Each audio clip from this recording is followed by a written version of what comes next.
Namaste, my good friends. Welcome to my YouTube channel, which is all about helping people navigate their awakening process. And today's video is part 2 of this week's question and answer video. All the questions are in the description box below, and we'll get right into them.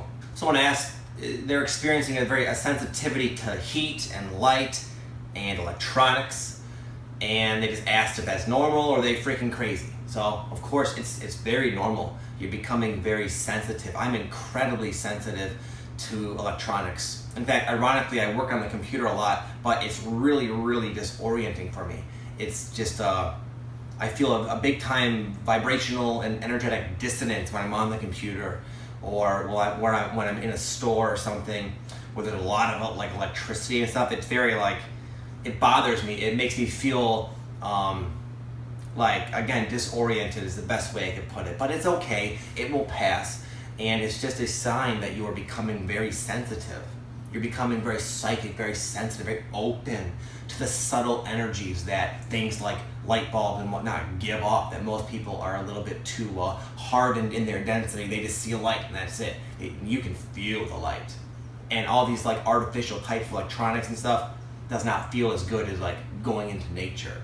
So that's the upside. If you find yourself surrounding yourself with a lot of stuff that causes that, get out in nature more. Kind of try to balance it out. Go for a walk or something. And because you are sensitive, the upside is you'll get to experience the more subtleties of being in an energy that actually feels good, like nature or at the beach or something. You'll be able to. That's why I just love the ocean, because I can feel it so deeply. I feel like a rhythm with it. It's just so awesome. So find things that make you feel good to balance out the things that don't. Because obviously, you can't always get away from them. Someone mentioned that they're in recovery now from an addiction. And now that they're in recovery and they're clean, they're just getting flooded with memories of being a Pleiadian, which is it's like a type of alien, and from a different planet. And they feel homesick as a result of all these memories, because a lot of souls that came here don't normally incarnate on the earth plane and typically dwell in higher realms. So when you have a memory of it and then you contrast that with where you are now, it's kind of, you realize that you'd rather be back.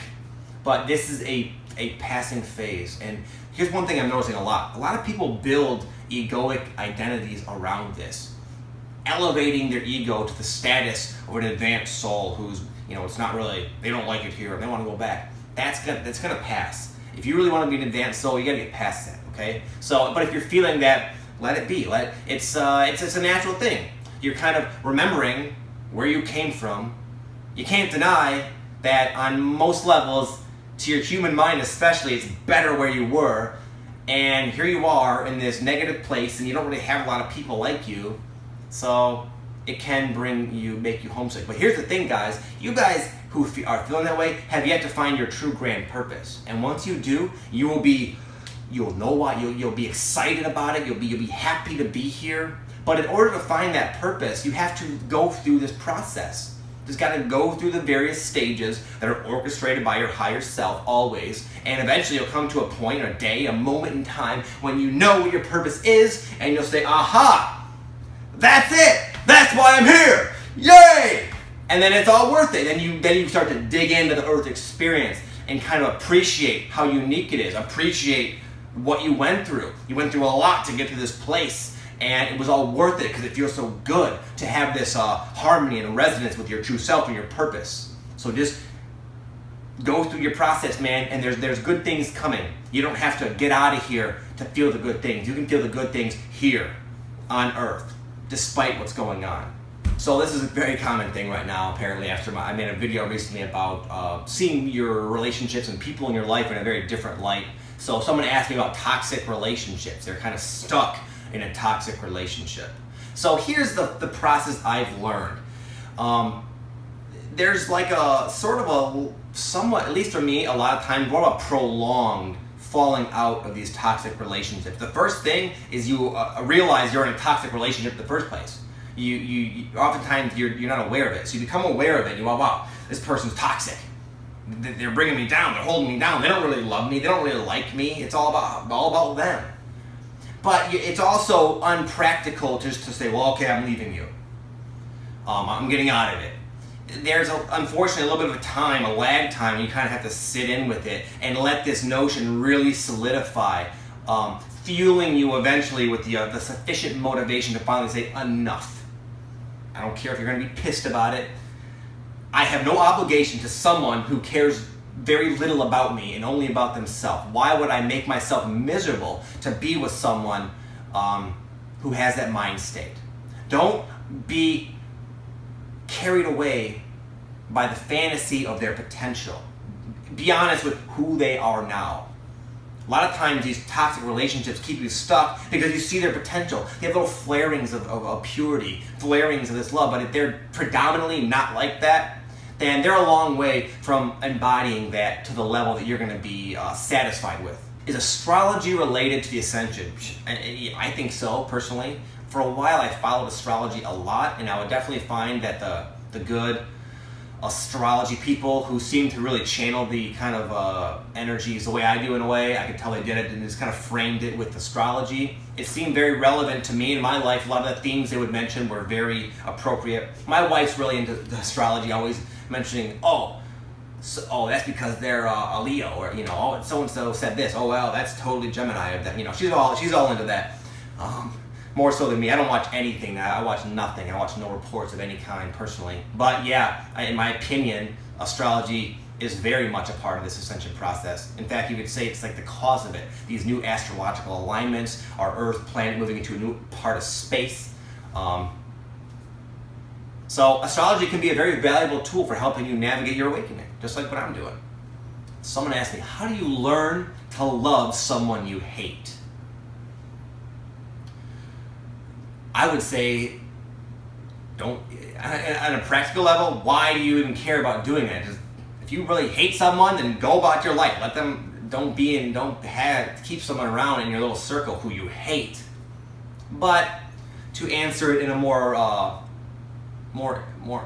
empirical truth, the way I see it anyway, is that you don't have to learn to love. You don't have to learn enlightenment. You don't have to learn patience. You don't have to learn confidence. These are all natural traits of your true core self. You just have to allow your process to unfold and let go of enough stuff that's blocking your actual ability to exemplify those traits. And loving is a very natural thing. In fact, it's the most primordial, natural essence of all that is, including you, the human spirit. You are an extension of pure, unbounded love. You don't have to relearn how to love. It's about, again, being willing to let go of the things that are keeping you from a state of emanating constant, chronic love. Someone said they have heart palpitations, an upset stomach, and they're fatigued. Yeah, that's incredibly normal. I've had all those signs. They're just your ascension symptoms for the most part. But again, anytime you guys have an issue, don't just let someone like me say, oh, they're ascension symptoms.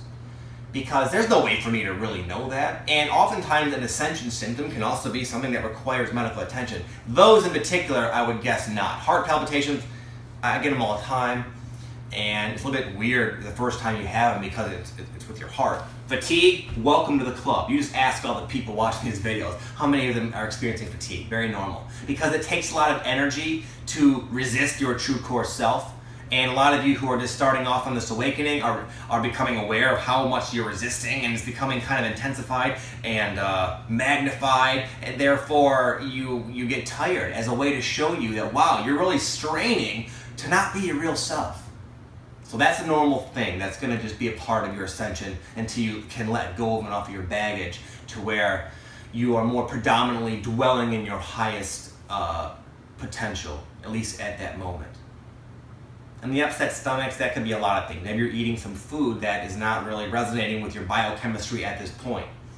So this is two questions that really have the same theme, so I'm going to address both of them. One of them was about experiencing intense anger and impatience and just kind of like negative emotions that they're aware. They feel like the awakening is kicking them up and making them even more angry and more impatient. And it's not that you're becoming more angry or more impatient. It's more so, and another person mentioned their panic attacks, which in the context of this question kind of was saying the same thing. You just become more aware of the anger that has always been there. and you're purging it. So you're kind of experiencing,